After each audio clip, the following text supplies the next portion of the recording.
भी है ये। लेकिन कल बाजार बंद होने के बाद कौन कौन से नतीजे आए हैं, जरा ये समझ लेते हैं। हमारे सहयोगी शरद दुबे हमारे साथ जुड़ गए हैं। शरद, बताइए कौन कौन से नतीजे आए और क्या कुछ सेंटिमेंट सुधर रहा है या फिर कमजोर नतीजों का सिलसिला जारी है?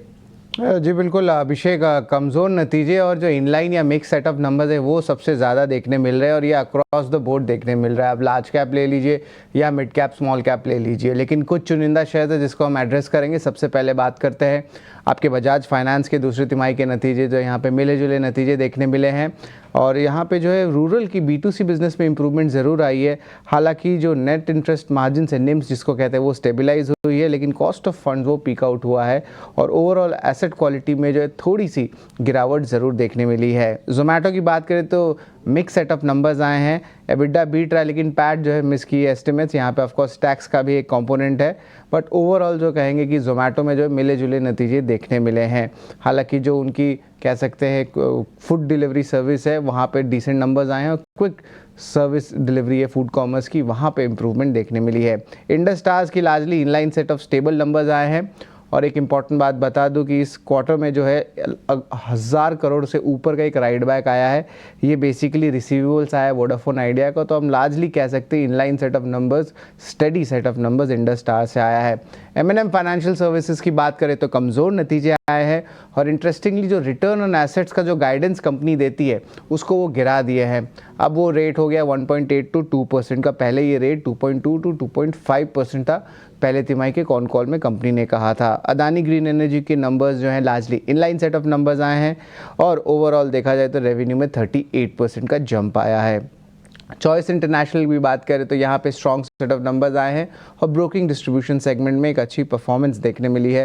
रेवेन्यू लगभग 23% सीक्वेंशियली बढ़ा है और एबिटा मार्जिन में भी एक्सपेंशन है और पैट में 44% का ग्रोथ देखने मिला है। ICICI प्रू लाइफ की जो है largely stable set of numbers आए हैं। नेट प्रीमियम इनकम ले लीजिए या पैट ले लीजिए, यहाँ पे अच्छी जो है मूवमेंट देखने मिली है। कैनफिन होम्स की बात करें तो गुड सेट ऑफ नंबर्स आए हैं। पैट में 34% का जो है जंप आया है और आपका जो एसेट क्वालिटी है वहाँ पे भी इम्प्रूवमेंट आई है। कुछ मिड कैप IT कंपनीज़ है, यहाँ पे सरप्राइजिंगली अच्छे नंबर्स या स्टडी सेट ऑफ नंबर्स देखने मिले हैं। आप जेंसा टेक ले लीजिए, जहाँ पे जो रेवेन्यू लगभग 2% का सिक्वेंशियल ग्रोथ है, हालांकि एनालिस्ट एस्टिमेट से ज़्यादा है। परसिस्टेंट सिस्टम में भी अच्छी मूवमेंट आई है। और आखिर में कोफोर्ज के बारे में बात करूंगा, जहाँ पे जो हाल ही में सिग्निटी एक्विजिशन हुई थी उसके कारण इनके नंबर्स में अच्छी इंप्रूवमेंट आई है। हालांकि मार्जिन्स में थोड़ी दबाव आई है, बट सारे 3 मिड कैप IT कंपनीज में जो है पॉजिटिव न्यूज़ फ्लो आया है।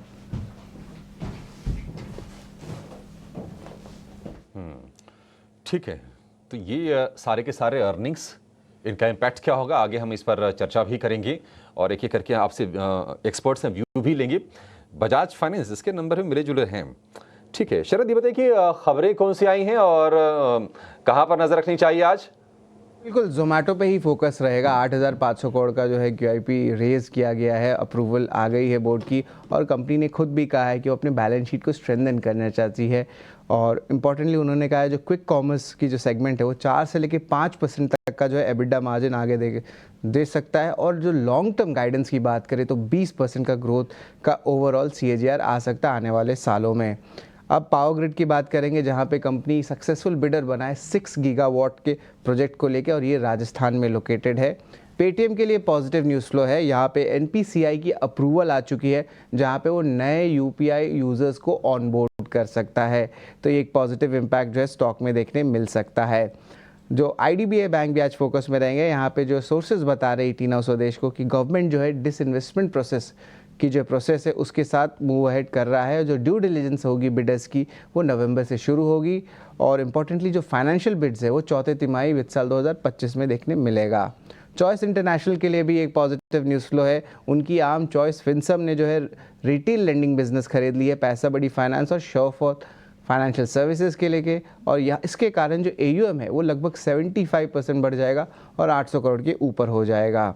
हुंडई मोटर की बात करें तो एक नेगेटिव न्यूज़ फ्लो है। FTSE रसल के द्वारा न्यूज़ फ्लो आई है कि अब कंपनी एलिजिबल नहीं है fast entry FTSE global equity index series में, क्योंकि उनकी जो लिस्टिंग हुई है वो मार्केट कैप के थ्रेशोल्ड को टच नहीं की है।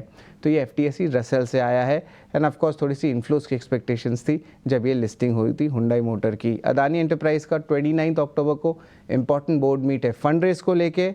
तो इन स्टॉक्स को जो है आप ज़रूर अपने रडार में रखिएगा, जहाँ पे आज एक्शन देखने मिल सकता है। ठीक है, शुक्रिया शरद। तो ये तमाम स्टॉक्स फोकस में रहेंगे, लेकिन निश्चित तौर पर जोमैटो, हालांकि फंड रेज को लेकर पहले ही जानकारी आ गई थी कि कंपनी फंड रेज करने पर विचार कर रही है। इस क्वांटम का भी अंदाजा था बाजार को 8,500 करोड़ रुपए का। और इसके साथ साथ हम देखेंगे कि पेटीएम का शेयर भी आज फोकस में निश्चित तौर पर रहेगा। ये दो शेयर खास तौर से रहेंगे।